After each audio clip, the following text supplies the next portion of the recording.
In this episode, we will explore AI tools that businesses can use to improve their online visibility.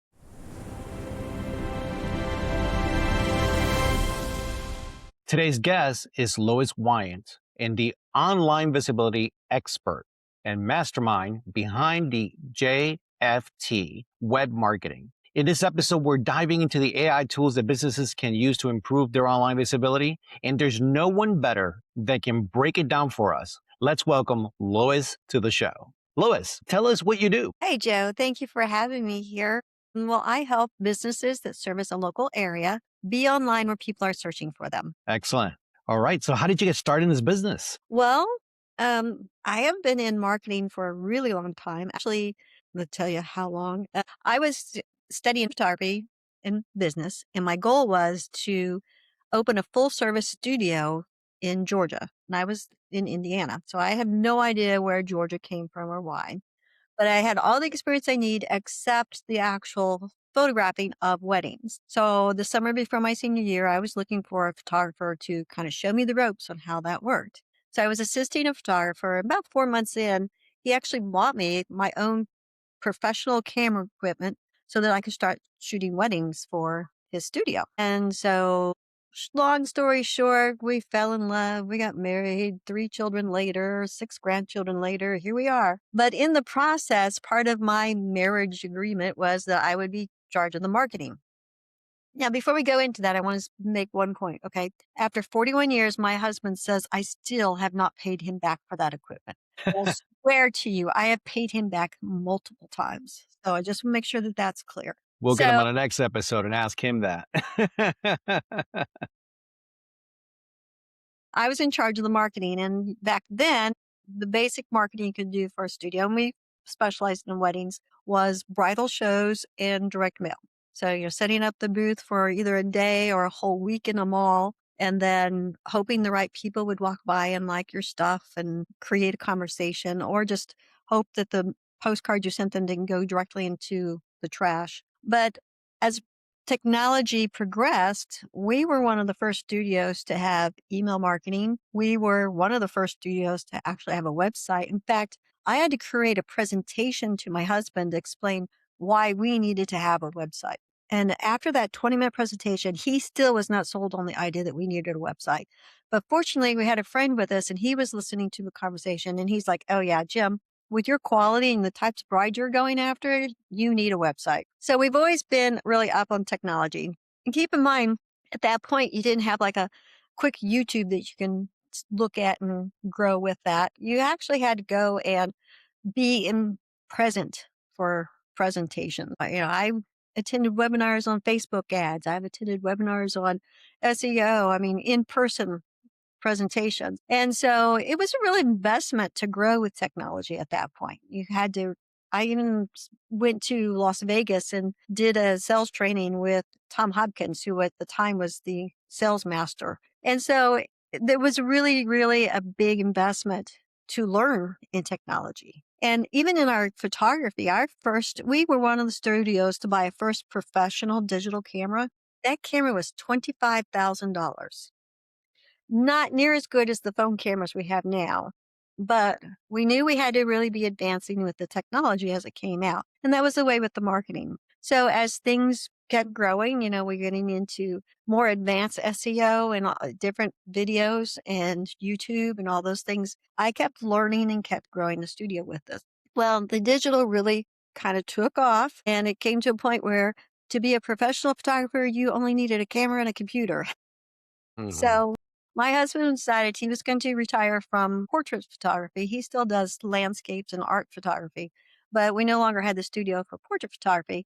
But I wasn't ready to quit what I was doing. So I started doing the online marketing for other local businesses. And thus we are here now with JFT Web Marketing. Wow, excellent. So it seems you've had a lot of experience from the beginning. Oh, yeah. And it's really funny, back then, the very beginning with websites, the whole, like trick, it was before, really a lot of black hat type of things and white hat, before that was really like a big thing. What we would do, okay, don't do this now because you will get in so much trouble. But at that point, you would take your homepage and you would write all of your keywords on your homepage the same color as your background, and the SEO would pick it up. Okay. So yeah, but don't do that now because you'll get yourself in all kinds of trouble. But they, technology is advanced and changed, and it's just a lot of fun to grow with it. Absolutely. So, but in the last few years, what has changed, do you think? What's the biggest change that you've seen? Yeah, AI. AI is definitely the biggest change. I'm an AI fan, so I will share that with you. I really enjoy AI and several tools in my pocket that I use. So yeah, AI is the biggest change. Absolutely. Now, who is your ideal client? So my ideal client is the person who leans in on the near me search. So, HVAC near me or restaurant near me. So anybody who would really, really focus on a search that would include the near me. Okay. And if they're working with you on an ongoing basis, what should they expect to, how would they gain? Are they going to go to the top of the list? What happens? Yeah, they're going to get to the top of the list. So it's a partnership. So it's not something that I can do only on my own. So it is a partnership with a business owner because they have to help with the process of like building reviews. They have to be on video. They have to participate in it. But the real goal is to get them on the first page of Google and even in the 3 pack. So that is the success rate. Okay. So three pack, what can you explain to us a little bit more about that? Yeah. So when you Google a service, usually you have the sponsored ads at the very top. And then you'll have usually 3 business listings right there next to the map. And those 3 businesses, it used to be 5, but then they condensed it down to 3. Those 3 are called the 3 pack. Ah, okay. So, all right. So now they're going to work with you. They have to put in a little bit of time. You said it's an ongoing basis. So are they looking to work with you 3 months, 6 months, or is this like something that every business owner should be accounting for in their business moving forward? Yeah, it's really an ongoing process for a couple of reasons. First off, one of our unique points is that when we're doing the local searches, so we're saying, okay, we're going to do you HVAC near me, Bronx, New York, right? We won't charge you until we get you on that first page. So that's how confident we are that we will get you on that first page. But so it's an ongoing process because we could set up systems to do the reviews. We set up systems to help your business be open 24/7 without you having to be there using AI. And we're rotating those keywords. So if we say, okay, these are our 4 top keywords, we get those into the 3 pack or number 1 on the first page. Then we're going to rotate and do the next level of keywords. So it's just an ongoing process of rotating keywords because you're not going to be everywhere if you only have 3 keywords on the first page. So, and you can't do them all at one time because that looks unusual to Google. And we have to make sure we follow all of Google's rules and make everything look very natural. Right, right. And as a business owner, I imagine you just don't have the time to run your business and also do this as well. Seems like it's a totally different, separate role that you have to have within your own company. So sometimes it seems easier than it is to work with you.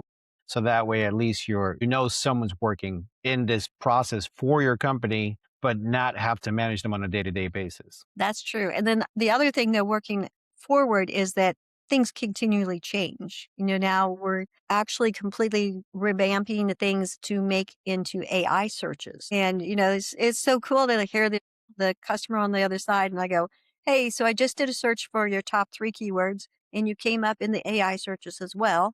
They're like, really? But it's a completely different process to feed the AI the information so that it picks it up. The other thing is that you want to keep in mind is just because you're on the businesses that are on the first page are not always the best at their business, but they've researched the technology to get them up there. They know the tips and tricks on how to Yeah. make that happen, or they use someone like you to make that Yeah. happen. Right. So, all right. So, having said that, I've heard a couple of companies who have done similar things of what you're mentioning now. How is it that your services, how do you stand out and you're different than other people in your space? We do a really big complete package. So our goal is to get you wherever anybody's searching. So that's video, YouTube, because Google owns YouTube. So when you are mixing in Google's tools together, that kind of helps your rankings even more. So we want to make sure you're doing YouTube videos. We're going to get those optimized properly so that they can get views and rankings. We're going to take those videos and break them up into shorts because shorts get the attention into the long form videos. We're going to make sure that you're in the appropriate social medias and again, using AI to keep that updated and interacting with people. We're going to make sure that you have your website 24/7 easy for people to work with. And that's using a voice chatbot. So, we are used to having the chatbot where you're typing everything. Well, we have the attention span now shorter than a goldfish. So we don't want to have to sit there and type.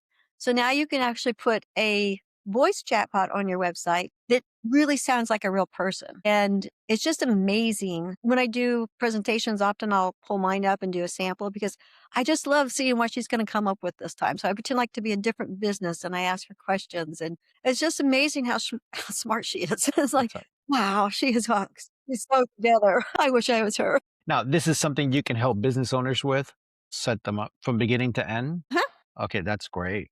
Yeah. Excellent. So, while we're on that story, do you have a success story or a client transformation that you've experienced recently? Yeah. So one of my favorite stories, I have an HVAC company in the Bronx, which big area. I think we have like 60 about 60 different neighborhoods in the Bronx that we target. And so we are tracking 200 keywords and 130 of them are on the first page of Google. So that's a really big success rate. Absolutely. Wow. All right. So what's the process of a client or customer working with you? They'll contact you today and how does it get started? Well, we're going to do a lot of researching, seeing like where they are online right now. Where do they have weak points? The number one thing is, will their website actually be able to rank on the first page of Google? Because if your website is not mobile friendly in the Google term of that, or if your website is not fast in the Google speed, you have no way of getting on the first page of Google.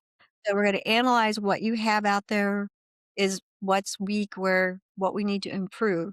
And then we'll create an actual plan for each business that's specific towards what they need. Okay. And what question do you most often get from your customers that are contacting you? And then what is the one thing that sometimes people don't ask and they should be asking? Well, all right. So the most common question now is, do we still need a website? As with AI searches and that type of thing, do we still need a website? Can it just be a single landing page? The answer still is you need a website, all right? Because you need that content to feed to AI and to feed to Google to let them know what you do. So the content is so important. And it's no longer the point. I used to be that we had 120 blog posts because we wanted more content. Now it's really refined in that you need really specific content. You need content that's going to actually answer questions that people are asking and not just fluff. It's better to have a 120 word, really to the point content than a 500-word fluffy content. So you do need a website still. It's still important, and it's still important that it answer all the questions that people are searching for. Okay. And what is one mistake that most people are committing before they come to work with you? I would say not understanding how important reviews are, especially Google reviews. And depending on what you are, I mean, for some of them, it might be travel advisor is the most important because you do travel, but reviews are so important because it's another person saying how great you are. And people will read, right now they're saying people will read 12 to 14 different reviews before they'll actually look at a company's website. So it's important, and it's okay if you have a few bad reviews, but make sure that if there's sometimes you'll have like your competitor or somebody like that will go and leave a bad review on your Google. So it's important to respond to all your reviews. So if you have somebody that left a bad review and you don't know who they are, put that in the response. Hey, I'm sorry, Mike. I actually searched our database. I don't have anybody by your name, but if you want to reach out to me personally, I'll make sure this is taken care of. Because people are, they're also reading how you respond to a bad review. And it's not common that somebody would have all good reviews. So don't cringe because you have a bad review. Just make sure you're responding to it. Wow, that's so interesting because I've spoken to other business owners and it seems that now people are living and dying by reviews. So I guess that has really taken off and I think it must be really important. Is that what you're seeing? That this is extremely important? Let's just say like an HVAC company you have mentioned. And how bad is a bad review? If you get two bad reviews back to back, am I closing my doors? No, no, you need to respond to them. Okay. And again, don't respond to like, all right, so if you're an HVAC company and somebody complains, I don't know, let's say that your technician muddied up their carpet. Okay. Then you're responding with, "Oh, Carol, I am so sorry. It's our policy to have foot covers on, and I'm so sorry that this person did that. Let's take this offline and we'll take care of it for you. All right. Then, pay to have her carpet cleaned. Okay. And then say, we really wanted to make sure you were happy. I hope that you can go back and change your review because they can change the review. You cannot touch it. You can't take it off. You can't change it. You can't do anything, but they can change the review. So make them happy and then ask if they'll change their review. But a review is like a personal recommendation from your neighbor. People take them very seriously and they are very important. But having negative reviews, it is going to make you look more personal, but more like a real person. But how you respond to those negative reviews is what's going to make your business. Wow. So I was going to ask you for a tip, but I guess that's one of the best tips you could have given Yeah. us, offered us. So that's fantastic. So some of the listeners that tune in and also watch are also interested in business development. So if they were thinking of doing a business similar to yours, what would you say is your favorite and your least favorite part of your business? I love learning. So if you're not like a really absorbing learner, that would be okay. So that's both your good and your bad. So you got to be willing to really want to learn because things are changing right now with AI, like things are changing weekly. So you got to be willing to learn that. And you have to be willing to like explore the new tools. So there's a lot of tools that I have to go in and try and make sure it's working and see if that's something that I want to use for my clients. But then also just know that this is time consuming to do so. Absolutely. So where do you see your industry heading now with all these changes and how are you preparing for it? Well, I'm preparing I have picked out I guess my 5 or 6 favorite mentors that are doing the really heavy work for me because I don't have the capability of having the connections with the people who are writing the AI tools and things like that. So I'm following my mentors really clearly. I would say that within a year and a half, 90% of the searches will be done through AI. And it'll be to the point where you don't even have to visit the website to buy something. So AI will say, you'll like, "Oh, I want a pair of high heel blue shoes." And AI will bring up, and you could even say under $50. All right. You can even give it a price range. I mean, you can be so specifically, I want an inch and a half heel. I want a closed toe. I want navy blue. I mean, you can be so specific and it will come up with whatever options it finds. And from that AI search at the top, or if you're in chat, you can actually click on the cart and check out. So the process of buying things is definitely going to change, but the content still has to be out there for AI to find. So does that mean that we're moving more towards, I don't know, I want to use maybe a name like Chat GPT, that's one channel of it. So are we no longer going to be on Amazon? Is Amazon going to be on Chat GPT? Is that how it's going Amazon to will work? be on ChatGPT. Yeah, right. Yeah. And you might even like if you're saying that you want something, real specific, I want a garden shovel, blah, blah, blah.